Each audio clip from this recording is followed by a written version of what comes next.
class of 1978, returned with her 12-year-old gray Arabian, Ben.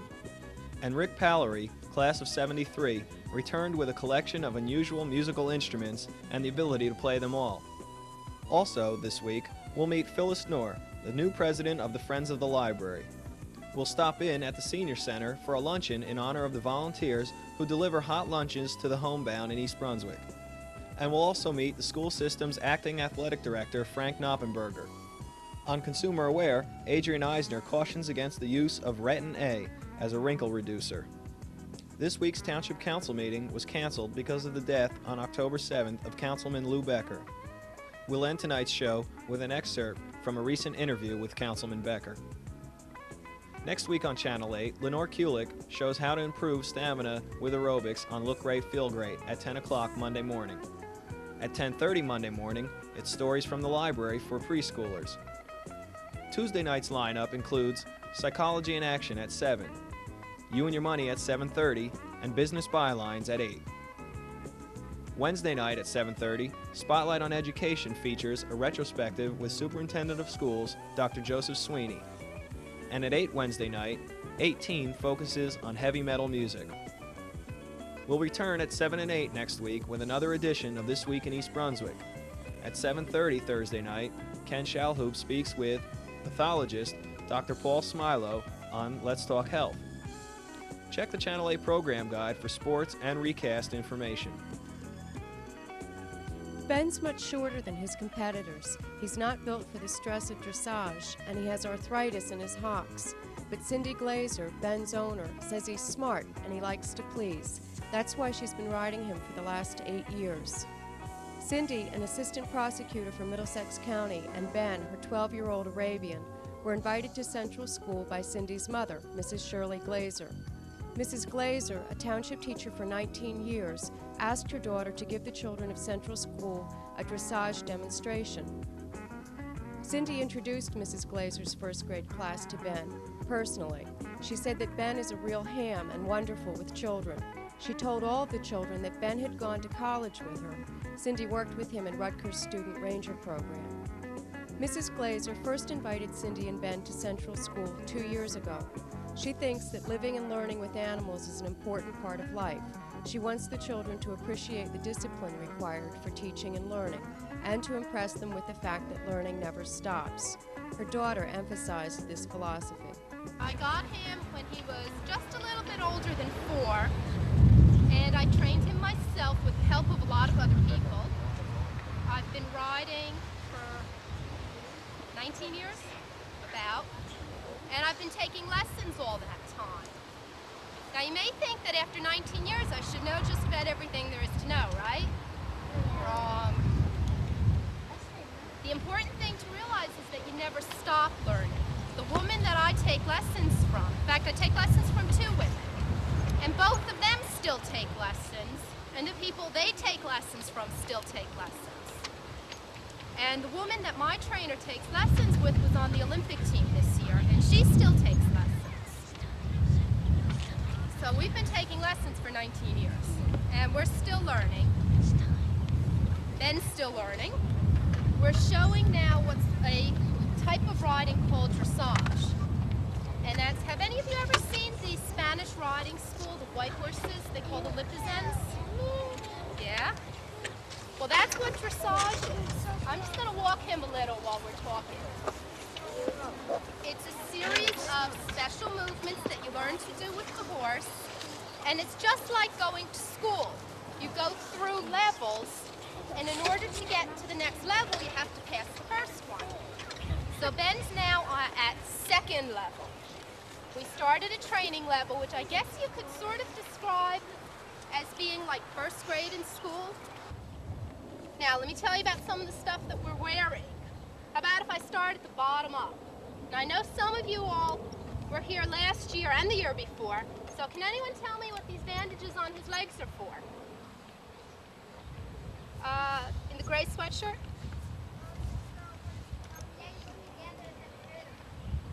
Right. So if he bangs his legs together, it doesn't hurt.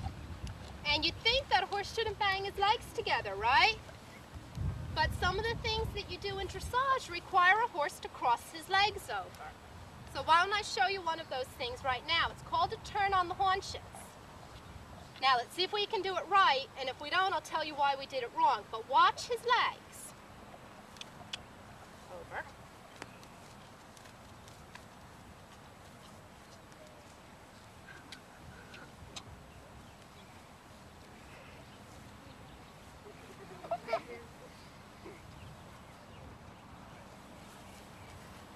Okay, did you see his legs crossing over? Now, it wasn't exactly right because he was kind of skidding around. We should have done a little bit more in place.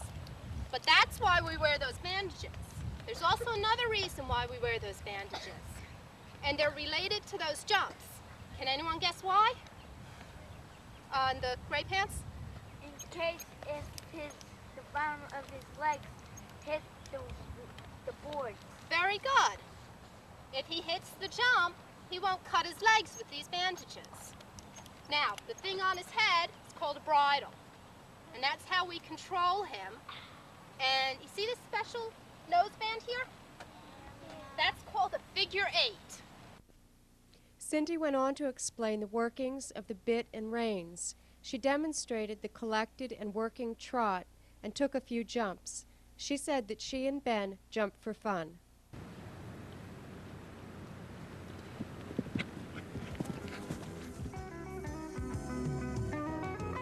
Hi, I'm Amy Fisher, and I'm the Information Officer for the school system. Today I'm at Bowne Munro School, which this year is celebrating its 35th anniversary, and I'm with a former student who is appearing here giving assembly programs today, and his name is Rick Paleri. Hi, Rick. Hi, how you doing? Nice to meet you. It's nice meeting you. I understand that you were a student here, and when was that? Oh, years and years ago. I started here when I was in kindergarten, so it goes back quite a while. And you had mentioned that the school has changed a lot since Oh, then. yes. This gym wasn't here. Right. I think we had gym in the cafeteria. Right. But it's really a pleasure to be here. And, of course, one of the biggest treats was to have my first grade teacher, Mrs. Chin, still here, still teaching, still doing a good job. Well, that's wonderful. And it's nice, I guess, to see that continuity, I guess, as a teacher, to watch people grow up. And it's nice to see someone who's that dedicated and continuing teaching. And another of your former teachers is here, Chris Christensen? Yeah, so over from the high school, she was part of the musical teaching team of Mrs. Winona Mason, Mrs. Christensen, when I graduated. I graduated in '73. And is that how you became interested in doing music for a career in high school? Yeah, I think it was during the high school period of time that it made me start thinking about doing music. I didn't really think I could do it professionally, and of course there's a big gap in time from high school until when you could really start doing music. But I've been doing music for quite a long time, and I live in Vermont, in the Green Mountains, and I'm part of the Vermont Council of the Arts Touring Artist Registry, and I travel all around, and I travel around the country because I think it's important for young people to experience this type of music, because it's not a music that they're going to hear on MTV. It's not music they're going to hear on the radio. And I think in some ways to have that initial contact in a very intimate setting is important. Sometimes as a musician you wonder, well, is what you're doing going to make any impact?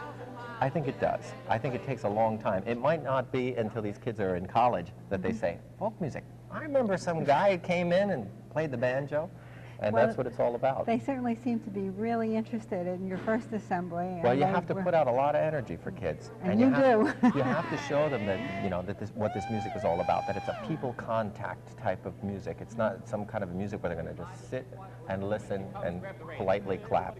But there's a fine line, you see. When you're doing this type of performance, it's like walking the edge of a razor, where you want it to be somewhat loose, but you don't want it to be so uncontrolled that it gets out of hand. So you have to try and keep it right in that center line. Well, we do appreciate your being here and taking the time to be on Channel 8. Well, it's my and pleasure. now we'll watch some more of the music. Okay, Thanks thank you. a lot. Thank you very much. Riding 6 white horses, she'll be riding 6 white horses when she comes. Whoa, back! Hi, babe! Woo-hoo! And we're gonna have a party when she comes. Yahoo! Let me hear ya. Yeah! Oh, gonna have a party when she comes. Oh, we're gonna have a party. We're gonna have a party. We're gonna have a party when she comes. Yahoo! Yum, yum, chop, chop, whoa, back, hi, babe. Hi, I'm Dolly Vasta with your Arts Update, and I just wanted to remind all of you not to forget that the Playhouse opens its 8th season this year, and it's the 30th anniversary of the East Brunswick Community Players with that wonderful Rodgers and Hammerstein musical, Carousel, and it's being directed by Jillian Tabé. It opens this Friday night, October 14th, and runs through November 13th. Runs Friday, Saturday nights, 8:30, and Sunday matinees at 3 o'clock. Group rates are available, and of course, the subscription series is still available. I hope all of you will come out and bring your families. It's a wonderful, wonderful musical. Now, before I leave that, I would like to go over to the foreign film series that the East Brunswick Arts Commission, the Playhouse, the Library, and the Friends of the Library are all sponsoring this year. It's our 88-89 series, and it really is a dynamite series. We've already had one of our movies that has played at the Playhouse, Dark Eyes, but we still have 3 great flicks left. Listen to this. We have Cal, which is from Great Britain. We have Tampopo, which is from Japan. And we have Jules and Jim, which is from France. Now, as I said, there are some wonderful seats left. Subscriptions are still open, and we're cutting down the cost on the subscriptions for the rest of the season. We have 2 great guest leaders, John C. Leggett from Rutgers University and Steve Michaud from East Brunswick High School. And anyone who was to Dark Eyes and heard Steve Michaud lead that discussion before the movies, I'm telling you, you won't miss another one. So I hope all of you will come out and join some of these events. There's plenty going on in East Brunswick. I'll see you all again. In the meantime, take care. Hello, my name is Gail Desleski. I'm a member of the Board of Trustees, and I'm past president of the Friends of the East Brunswick Library. I'm very happy today to be able to introduce our new president, Phyllis Noar. Phyllis certainly has been on our board for a number of years and has held a lot of positions, and so we'd like to congratulate her on her new position and wish her well. I know over the last 2 weeks the Friends have been very busy on a new project with membership. Would you like to tell us some things about it? Sure. We've just completed a mailing of 10,000 pieces to families who have used the library this past year but are not yet members. The object of it was to inform these people about the many programs and the special events and the trips that the Friends provide. Well, it certainly seems to be a very ambitious project. I know over the past years the Friends certainly have done a lot of wonderful things and contributed quite a bit to this library. Would you like to tell our viewers some of the many things the Friends have done? For the library's 20th anniversary, we gave $60,000, and that was used to renovate the meeting rooms and to provide new furniture for the reception areas. We provided reading printers for the reference department, and we also provided the initial funding for the compact disc collection, as well as many of the things that were given during your term. Maybe you can tell them about some of those things. Yes, well, we've added to the shelving and the signage. We also provided the equipment for the database searching that is offered in reference, the video department. We were able to provide the seed money for the video cassettes, along with a lot of other things, programming and all. And so it certainly is a very impressive list, and as you can see, the Friends certainly is a worthwhile organization to join. Other than just the satisfaction of knowing you're supporting a very wonderful organization, is there certain incentives that are given to people who join? Yes, we have 4 categories, but we would like for people to join with a donation of $15, and when you do that, you have a book plated in your name, which is also always very exciting when you open a book up and you see your own name in it. For the $25 category, you receive a promotional item, and we have here 2 of them that we're giving this year. This is always very useful, the paper with the library logo on it, and our library teddy bear, which belongs in every house in the community, I would say. It is adorable. It really is cute. And along with that, every month you receive library lines, and that informs you, especially the families that have children, of the different programming that we provide for children and the news of the Friends events and the upcoming library events as well. Well, I know the Friends have a large membership of over 1,500, but we always welcome new people to join, to become one of us and friends. I know we have a brochure that is made available in the library, and we wish you well on your project. Thank you. And if anybody does not receive a mailing and would certainly like more information about the Friends, everything is available here at the library at the reference desk. Thank you, Phyllis, for coming and sharing your projects, and lots of luck this year as you start your new term as president. Thank you, dear. Fisher, and I'm the information officer for the school system. Today I'm here with Frank Noppenberger, who is the athletic director at East Brunswick High School for this year, and we're going to talk a little bit about how he feels about this new job. Hi, Frank. How are you? When did you start becoming athletic director as a replacement for Mr. King, who went off to be principal for this year?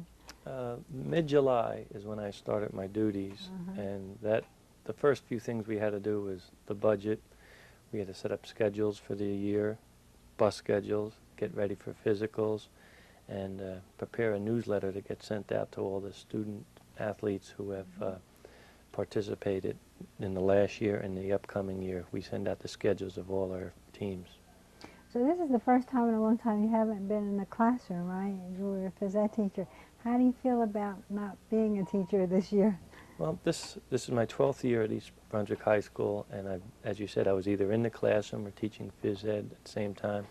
And the big difference is that I miss the kids, that interaction with the kids daily. Now, I still have some very little to do with the kids per se, and more with the coaches. But I do miss them. I walk down the hall now and people look at me and want to know who I am, whereas in the past they knew you as the basketball coach or phys ed teacher. Well, they forgot very, very quickly. They do. And that's another thing about being basketball coach. How many years were you the basketball coach? I was the head coach for 4 years, and I was an assistant another 6 years. And now you won't be coaching this year. How do you think that's going to make you feel when basketball season comes? Well, I'm going to miss it. I tried to, I knew when I first came here one of my goals was I wanted to be the head basketball coach. After many years as an assistant, I finally got my chance to be head coach. And it was a short-lived career, only 4 years, so I'm going to miss it. But I think the team's going to do very well this year, and I'm going to miss working with them because there's a good nucleus there. I'm sure you'll be at all the games too. I'm sure I'll be there too. I'm going to try hard not to give too much of my advice in there. You'll have to remember you're the athletic director, not the coach, right? Well, thanks an awful lot for being here, and good luck this year, and I hope you have a very successful year. Thank you very much. Hello, I'm Cynthia Schachter, manager of East Brunswick's Office on Aging. Today we're celebrating the 3rd anniversary of East Brunswick Senior Meals Program. These volunteers, 150 in number, are all involved in a wonderful, worthwhile project, which is delivering hot meals every single day to the homebound elderly of East Brunswick. The project was started 3 years ago in cooperation with area churches, synagogues, businesses, and social clubs. The meals are prepared at the YWCA of Central Jersey, at the Nutrition Project for the Elderly, and brought here every day around 11:30. 4 volunteers each day meet and go out on 2 separate routes to carry the meals to homebound people. We have found that this project is one of the most worthwhile and the most important in keeping people out of nursing homes, because if they can get a hot noontime meal, that will keep them going until other family members arrive home from work at night, or if they get their main meal of the day, they usually can manage to sustain themselves in other ways. It also serves another important purpose. It keeps us in touch with the frail and the homebound of our community. When the volunteers come back and say to us, Mrs. So-and-so isn't feeling well today, or she's not acting right, it means that we have to get in touch with that person and find out what's going on. We have found it to be an invaluable tool in helping to avoid crisis situations. We have, as I said, 150 volunteers involved in the program. About 100 of them are here today. It's one of the most important things that we do here and one of the most satisfying.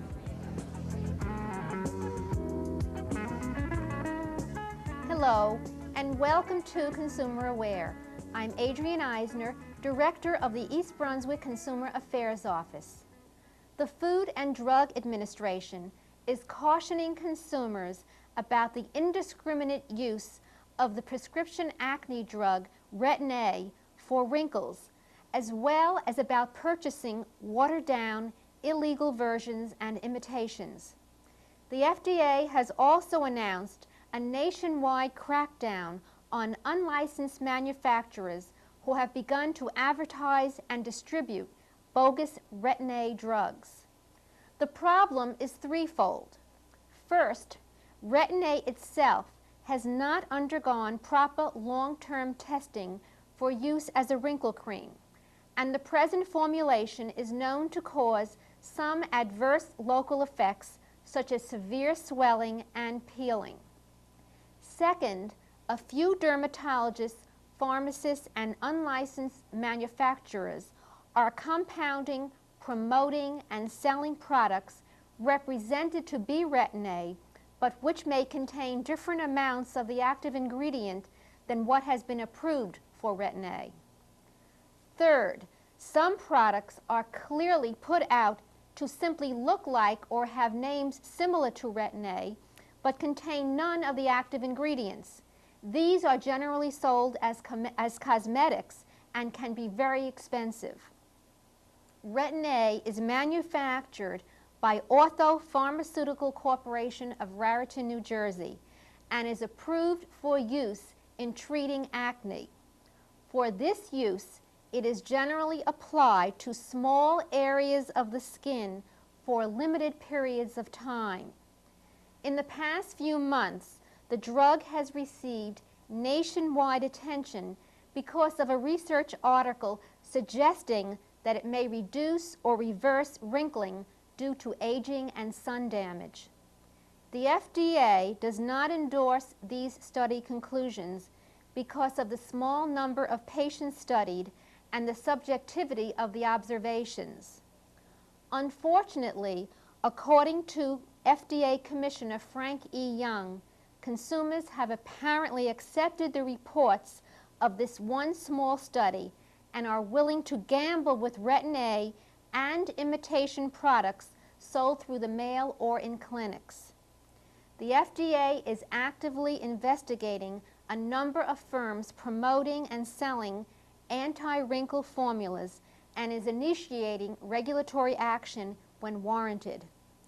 Dr. Young emphasizes that Retin has been approved only for treating acne, and there is no conclusive evidence that it reduces wrinkles. Long-term animal studies and well-controlled clinical trials involving larger numbers of patients in various age groups are needed to assess the risks and benefits of Retin as a wrinkle reducer. If you have any further questions, please contact us at the East Brunswick Consumer Affairs Office. We're located in the municipal building. We are there Monday through Friday from 9 a.m. until 5 p.m. The telephone number is 390-6954.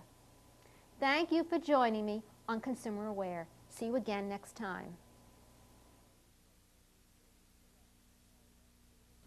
Township flags will fly at half-mast in observance of a 30-day mourning period declared by Mayor William Fox for Township Councilman Lou Becker. Becker died on October 7th of a heart attack at St. Peter's Medical Center. Becker was a township resident for more than 20 years and served as councilman for the last 4 years. For the past several months, he had been busy campaigning as an independent Republican candidate for mayor. In September, Becker taped a candidate's profile with Ken Shalhoub in the Channel 8 studio. During the profile, Becker spoke of his wife, Debbie, and their 2 children, Stephen and Marilyn. He was a World War II veteran, a graduate of New York University, and a certified public accountant of 39 years. He graduated from New York University after 3.5 years of night school while working full-time for an accounting firm. He often said, with pride, that no one in the history of this country ever became a CPA faster than he did. His career included work with the Treasury Department and international corporations. Ken Shalhoub, host of The Profiles, asked Becker why he originally went into public service. I originally ran for councilman with great trepidation. I had been involved, you might say, in a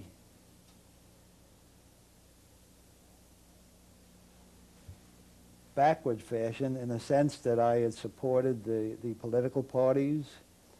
Naturally, I had friends that were elected officials. We did run teas for candidates. We supported the ones that we thought were most correct for this town. But when I ran for councilman, that was 4 years ago, we were so fed up with conditions that I told Debbie that now was the time, whether I liked it or not, it was time to get involved and see if we could change conditions. That was the reason why I became a councilman, and I'm proud to say that I believe that I had a strong hand in changing many of the conditions that had disturbed me at that time, and I believed, both from a financial viewpoint and from a social viewpoint, I have accomplished a great deal. Lou Becker will be remembered by many in the community as a man who stood by his convictions.